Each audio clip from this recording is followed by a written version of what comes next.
How unhelpful or helpful has the Republican establishment been towards Mr. Paul's candidacy? Well, I think I would say it's been suboptimal support, if you will. I think he's the only candidate that's really serious about changing the trajectory of the United States and to a government of limited powers, depending upon private enterprise, private acts of charity, getting the government back to how the Constitution envisioned it, not being at all callous, but recognizing that charity through private hands is ordinarily more efficient than charity through FEMA, and also, most importantly, on the national security issue. He's the only one who's hawkish on defending Americans in America. All the others are hawkish on defending Afghans and Yemenis. And this will be a savings of $500 billion to $1 trillion when we actually restore defense to defending the United States rather than playing policeman of the world, which we have no moral or financial capability of doing.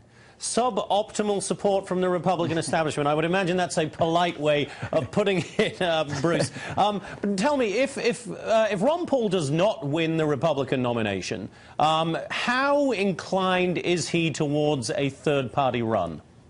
Well, I don't think that there's any decision made until you actually see what the circumstances are. It may well be that at the convention no one arrives with a majority of delegates. You know, there's been an abandonment of the typical winner-take-all approach to delegate selection, and so it's going to be much more fractured with regard to how many delegates show up behind each additional candidate. But what is clear about Mr. Paul that's distinctive of the others, he's not running this as an egomaniac, endeavor. He clearly indicates that it's the ideas that count more than anything else. He's not someone who's there to get a name brand and that'll go sell in the private sector at $50,000 or $100,000 a speech. That makes him unique. And so he will determine, I think, his political decision based upon how he can best further the objective and the ideas that he has, which basically is restoring the United States to honoring rather than sabotaging the Constitution as it was initially ratified and then been amended over the years to make it more relevant and open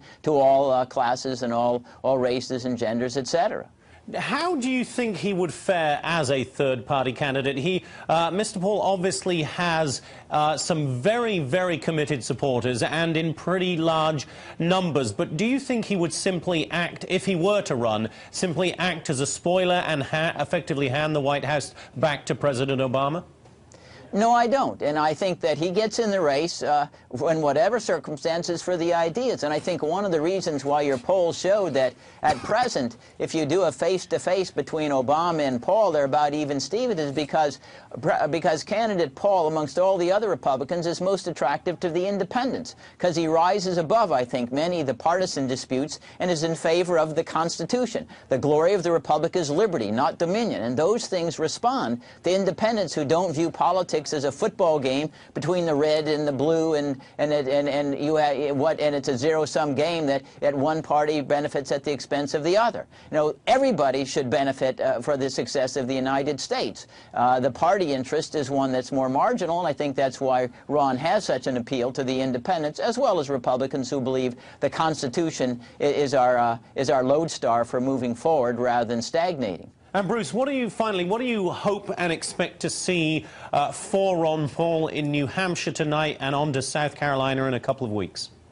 Well, I think that, the polls suggest that Romney has a very strong lead because of his money, his long-term presence there. I think a very, very strong second for Ron Paul, and he well could go to South Carolina and continue to be number 1 or 2 and emerge as a front runner, so to speak, there. He does have a very, very devoted following. There's not a financial pinch at present in his campaign, so he's got an ability to have his voice out there. And I do think that events that unfold as we move towards later primaries are going to be helpful to Ron Paul rather than distracting, because we'll see how much more sense his national security posture makes than others. I mean, basically all those other candidates running for office said, we're going to be bombing and invading Iran as soon as they're inaugurated, because they still have, unfortunately, a quest for nuclear weapons, despite the fact that North Korea has them and Pakistan has them and India has them. No one favors proliferation, but on the other hand, we have to be sensible about the ability of deterrence and mutual incineration to prevent the use of such such weapons and I think the adventurism and the cost of another war that's unlikely to be successful any more than it's been in Iraq or elsewhere. All right, Bruce Fein, senior advisor to Ron Paul's presidential campaign. Thank you very much indeed, Bruce. Great to see you. Thank you. All right, Tara, what do you make of the Ron Paul campaign? Is it just a sideshow, or is this a man with a real chance of winning? Well, unfortunately, I don't think that Ron Paul has a real chance of winning. I don't agree with him on a number of issues, but I do think that Ron Paul has energized people, and even I have to admit he's energized some.